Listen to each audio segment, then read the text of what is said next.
Welcome back to Savor the Flavor. With us today is Larry Delgado from House Wine, and he's teaching us how to prep fish. What's next? Next, we're gonna do one of these redfish.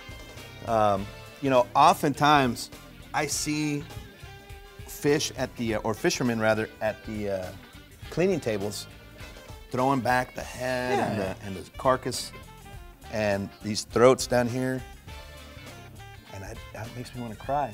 I throw that away too. The catfish and all the pelicans are getting some of my favorite meat. Anyhow, so what we'll do is fillet this out, and you know, if you're a fisherman or a home cook, you pretty much know what to do with the fillets. I'll show you a couple of things to do with the rest of the meat. All right. So we'll start off by filleting this. You got a hard bone right here on this redfish. Let's go all the way through it. And then we work our fillet knife across the back and just work it off those bones. Come all the way to the top. Okay. You made your first incision. You make a cut back here, cut right down to the bone. You'll feel the bone with the top of your knife. Can you hear that sound? Yep.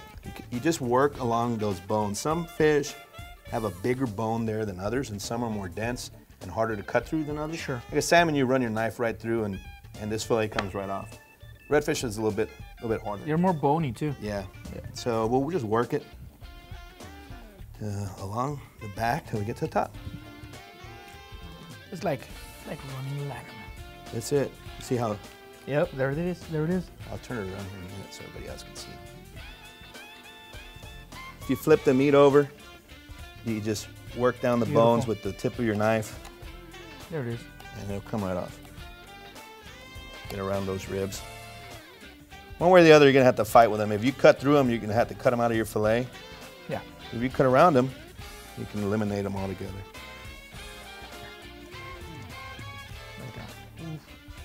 That's beautiful. There's one. That's beautiful. Now you see, we still have some meat in here. Well, this is what you were telling me about. This is what I'm talking about, yeah. We'll get to that here in a second. We'll take the other fillet out. All right, so we'll just run our knife down here. And you can do the same thing to the other side. So by avoiding these bones here, we left a lot of meat right in here. There's meat on the other side there. Yeah. And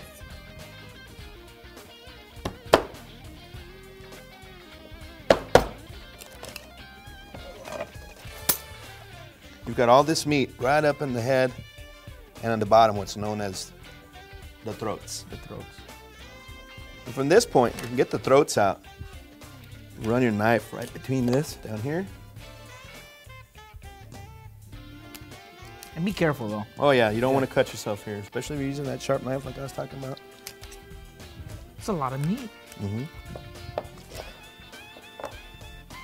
Now if you take this, you grill it just like this, you pull it off, it's perfectly cooked, and you can eat that meat right out with your fingers. Awesome. It's delicious. A little salt and pepper is all you need for that right there. All right, so how about the head? Well, we're gonna take the meat out of there and use that for ceviche. If you grab me that bowl, we'll start get going on that. And all we need is a measuring spoon, or a tomato quarter, or a melon baller, or something that can scoop. Anything like that, yeah. So all we do here is scoop out the meat. And you know how they say beef and chicken, that best meat is closest to the bone? Yeah. I think the same applies to fish. And what are we going to use this for? This is going to be ceviche. Ceviche? Yeah, absolutely. And we're going to cure it in some lemon juice and some lime juice and add some tomatoes and squash. And it's going to be delicious. Now, if you're a little squeamish and you don't want to eat the fish head, you can use those fillets and cut them a little small and do the same thing. But, all right, well, how about we let you finish that? Okay. We take it to a break. You bet. And when we come back, we'll finish out our fish.